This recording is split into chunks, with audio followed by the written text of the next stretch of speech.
Ako sobrang pasalamat na punta ako kina Brother Bo. As in, yun yung siguro yung bagay na, yung sobrang pasalamat kasi kung wala pa ako sa kanila, wala pa ako dito ngayon. And wala kaming sariling lupa, wala kaming sariling bahay.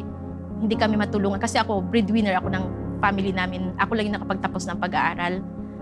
Nakatulong ako sa mga pamangkin ko. Nakapagtapos ako ng paral ng pamangkin. Yung pag nangailangan. Nakatulong kami sa kapitbahay, sa pamilya. Sa estado ng buhay ko ngayon, yung sobrang pasalamat na nandyan ako kina Bossing, silang instrumento na binigay sa akin sa pamilya ko.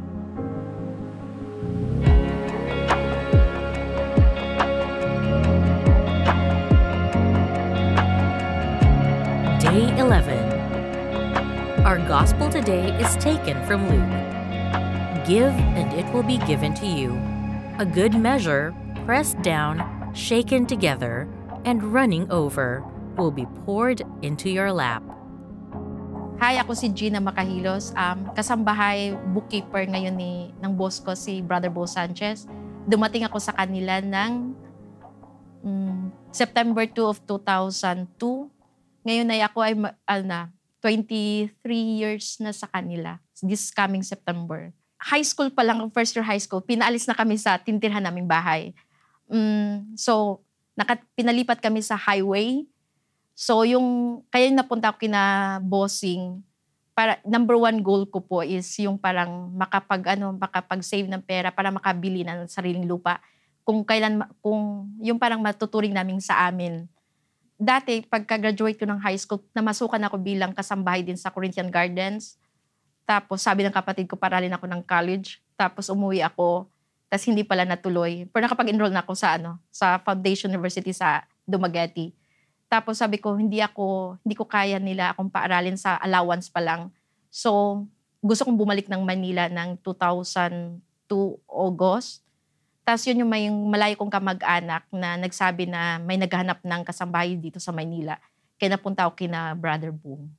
Unang dating ko sa kanila, sobrang bait nila na yung bago ka pa lang, hindi ka tinitreat na bilang isang kasambahay, kundi parang kapamilya din. Kasi nakagraduate ako ng April 2009.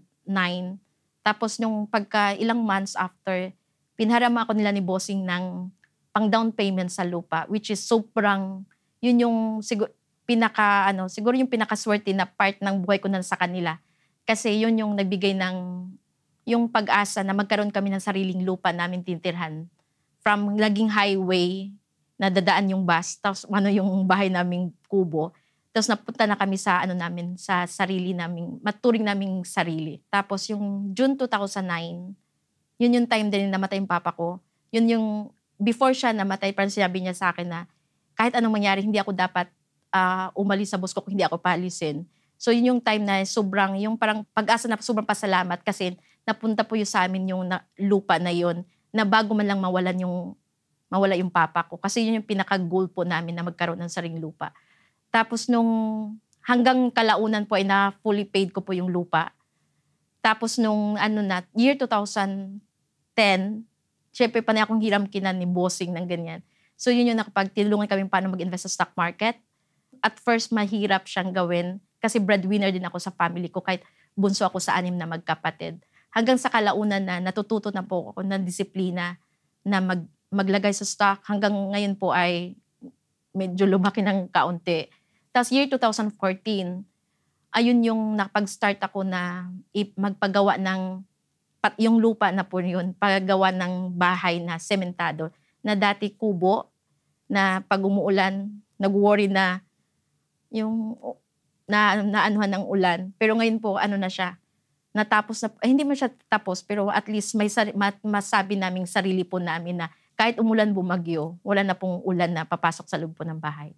Sa lahat ng nangyari na sa buhay namin, hirap na dinaanan naming pamilya namin, ako sobrang pasalamat na punta ako kina Brother Bo. As in, yun yung siguro yung bagay na, yung sobrang pasalamat kasi kung wala pa ako sa kanila, wala pa ako dito ngayon. And wala kaming sariling lupa, wala kaming sariling bahay, hindi kami matulungan. Kasi ako, breadwinner ako ng family namin. Ako lang yung nakapagtapos ng pag-aaral.